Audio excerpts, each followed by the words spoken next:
Gandang araw mga kapuso, narito na tayo sa episode 51 ng Stony Life Araw ng Lunes.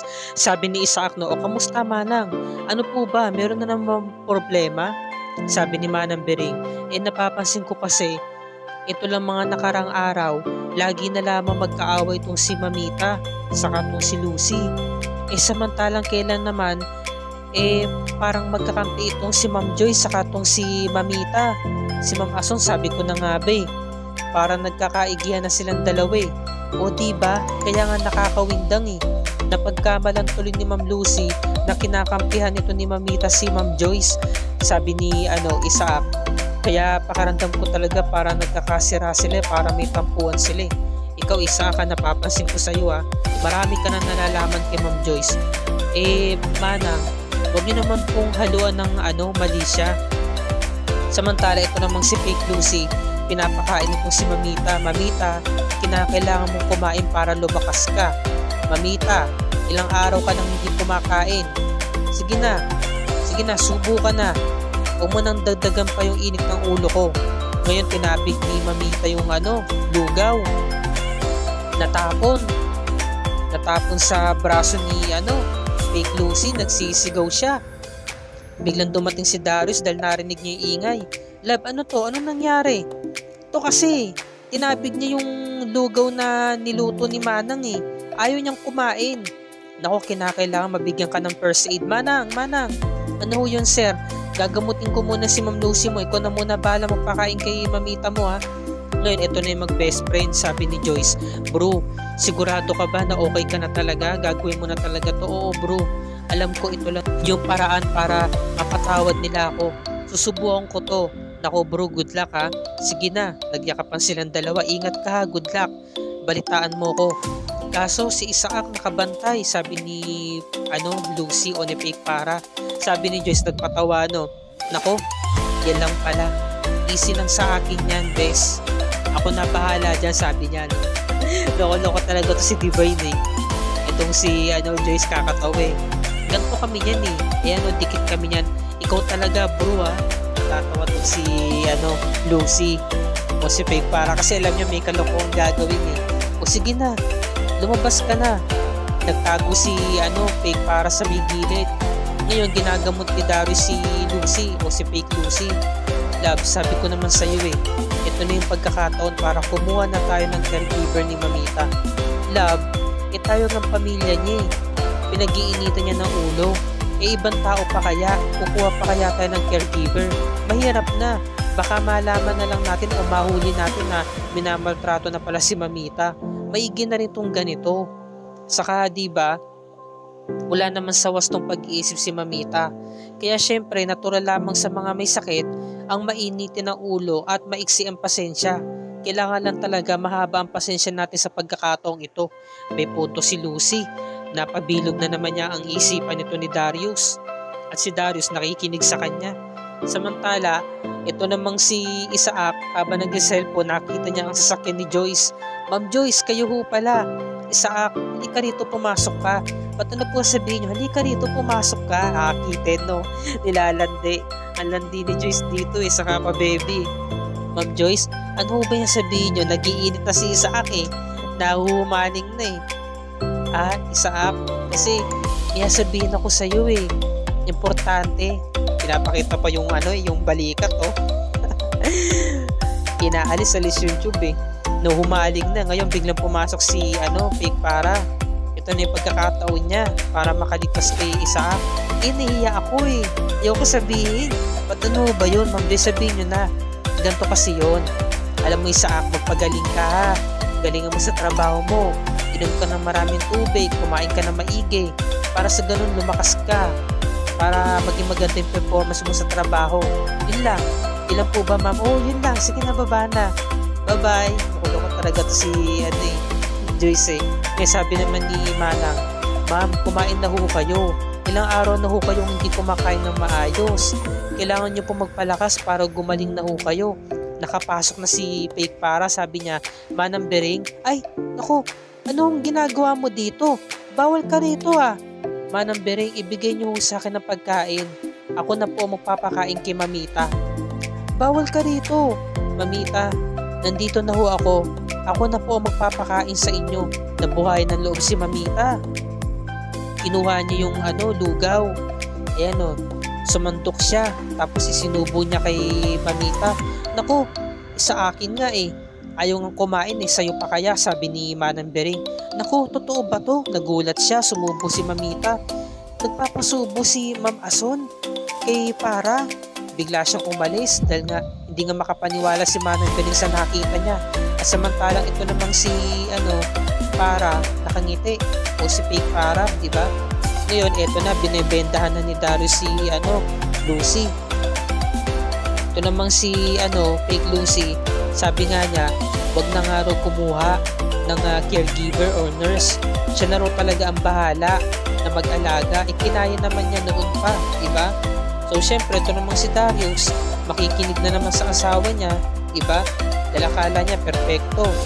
Ngayon, bigla na lamang nagmamadali itong si Aling Bering. Sabi niya, ma'am, sir, please wag ko kayo mabibigla pero bigla pong dumating si Para sa bahay ni Ma'am Ason. Narinig ni Cheska, bilang tumayo. Talaga, tara na ho. Bigla na agad silang sumugod. Ngayon inawat ni Mamita tong si Cheska. Cheska, dito ka lang, bawal kang sumunod. Ngayon eto na si fake Para. Mamita, ako na ho ang mag-aalaga sa inyo. Wag ho kayong mag-alala. Gusto niyo po ba? Ako na lamang yung lagi magbabantay sa inyo. Nagpindot siya ng yes, di ba? Pinindot ni Mamita yung bell.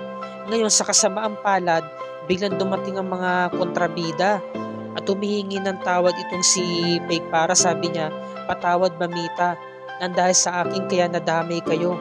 Siguro ito na yung pagkakataon ni Para paghiwalayin tayong dalawa. Dahil alam niya na alam mo yung sikreto natin dalawa. Sinasaktan ka ba ni Para? Pinindot ni Mamita yung bell. Ibig sabihin, oo, umiiyak na si Mamita. Yung tipo bang pakiramdam niya walang tutulong sa kanya. Takot na takot siya lagi, kakaawa. Lalo nang napaiyak kong si Lucy o si fake Para. Pasensya na Mamita, dahil sa'yo. Nadamay ka na dahil sa amin, sa gulo namin ni Para. Humihingi ako ng tawad. Ngayon biglang dumating si fake Lucy. Tama na nga yung kadramahan mo Para, sabi ni Darius. Para, umalis ka na dito. Alam mo, kahit absuelto ka na, kahit wala kang grounds, lumayas ka pa rin dito. Hindi ka welcome sa pamamahay na to. Sabi naman ni fake Para, wag Darius. Lucy, wag niyo akong paalisin dito. Nandito ako para humingi ng tawad sa inyo. Taos puso kong humihingi ng kapatawaran sa inyo. Sana magtawad niyo pa ako sa pagkakataong ito. Umiiyak si Mamita, naghihintay siya nang maaaring maging sagot ni Darius. Sabi naman ni Lucy, tumigil ka na Para sa mga palabas mo. Wala nang maniniwala sa'yo kaya wag ka na magmakaawa. Hindi ka na welcome sa pamamahay na to kaya umalis ka na. Ngayon biglang lumuhod si fake Para. Humihingi ako ng tawad sa lahat ng mga kasalanan ginawa ko. Pagbigyan niyo ako Darius. Hindi ko sinasadyang mapatay si Vince at hindi ko rin sinasadya yung ginawa kong masama kay Cheska. Pinagbayaran ko na yun nung ako'y nakakulong. Lahat ng yun pinagbayaran ko na. Pinagsisihan ko ng gusto. Kaya patawarin niyo ko. Isang pagkakataon lamang ang ibigay niyo sa akin para mapatunayan ko sa inyo na nagbago na ako. Hindi na rin napigilan ni Cheska sa ni Manang Bering na sumunod. Ngayon sabi naman ni Darius, wala nang makikinig sa'yo dito Para. Umalis ka na. Ikaw ang dahilan kung bakit nagkagulo-gulo ang pamilya ko. Ikaw ang rason. Ngayon sabi ni Mamita, nagpindot siya ng bell. Ibig sabihin pinapatawad niya na si Para. Ngayon umentra itong si Cheska. Pinindot po ni Mamita yung bell ng isang beses. Ibig sabihin po, pinapatawad na po ni Mamita si Tita Para. Bigla lumapit si Cheska sa Mamita niya at niyakap ito. Ayan tinanong, Mamita, pinapatawad niyo po ba talaga si Tita Para? Pinindot ulit ni Mamita yung bell. Ngayon lumapit na nga itong si fake Para at niyakap itong si Mamita. At syempre, hindi pa rin nagpatinag itong si fake Lucy dahil nga ito na yung pagkakataon para magkaroon sila ng koneksyon. Diba? Pag masaya itong si Mamita, maaaring gumaling ito agad at masabi niya na yung katotohanan. Samantalang si Joyce nag-aalala sa best friend niya dahil hindi niya na alam kung anong balita. Iniwan niya na yung best friend niya doon sa bahay ni Mamita. Hanggang ngayon wala pa ring response, walang tawag, kahit text. Sabi naman ni Fake Lucy, umalis ka na rito para, lumayas ka na. Kinaladkad siya ng mag-asawa. Sabi ni Darius para, umalis ka na rito. Umiiyak si Mamita. Hindi niya kayang ipagtanggol si totoong Lucy. Samantalang itong si Cheska, niyakap ang lola Mamita niya. Ayan, pinagkakaladkad siya dito. Pinagtutulakan siya. At galit na galit si Darius kay Fake para.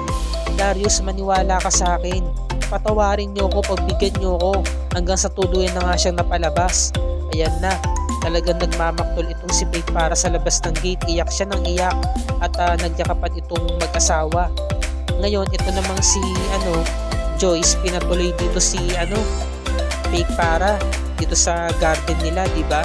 Sabi ni Fake para, bro, pasensya ka na, tumuloy ako dito. Ano ka ba? Okay lang yun. Alam mo ba, bro, ang balita, pinagtabuyan nila ako. Siyempre, ganun ang mangyayari. At galit na galit si Darius. Paniwalang paniwala talaga siya na ako talaga itong si Para. At siyempre, hindi ko naman magagawang lumapit kay Mamita dahil nandoon si Para. Alam kong kukontrahin niya ako. Alam ko nang ganun ang mangyayari. Sabi nito ni Joyce, walang niya talaga yung Para na yan. Talagang yan talaga yung balakid sa buhay mo, hayaan mo. Gagawa tayo ng paraan. Anong paraan? Lahat na ginawa ko na, bro. Lumuhod na ako, humingi na ako ng tawad sa kanila. Sinabi ko na yung totoo. Lahat na ginawa ko pero wala na talaga. Wala na pag-asa. Hindi, bro. Gagawa pa rin tayo ng paraan na, okay? Maghahanap tayo ng solusyon para dyan. Magtiwala ka lang, sige na, tahan na. Samantala gabi na.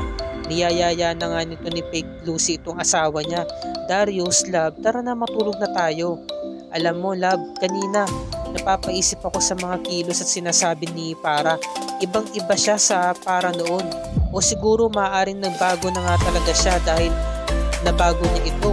Itong pag-uugali niya to nung nasa loob siya ng kulungan. Love, pwede ba wag na natin pag-usapan yan? Magpasa hanggang ngayon ba si Para pa rin ba pag-uusapan natin? Hindi tayo makakatulog na maayos niyan eh. Sige na, sabi na tayo matulog. Sabi ni Darius, sige na love, mauna ka na sa taas. Susunod na rin ako maya-maya. Napapaisip ngayon kung si Darius sa mga kakaibang kinikilos nito ni Para na kung kaya nakikilala ni Darius na yung mga kilos at pananalitang yun ay galing mismo kay Lucy. Diba? Kaya nagdadalawang isip na ngayon si Darius. Kasi nga, itong si Lucy na kasama niya ngayon ay talagang ibang-iba. Ibang-iba mga kinikilos pati ang galaw. Kaya ngayon, talagang napapaisip na nga siya. At dito na po nagtatapos ang review ni Rica para sa araw na to mga kapuso.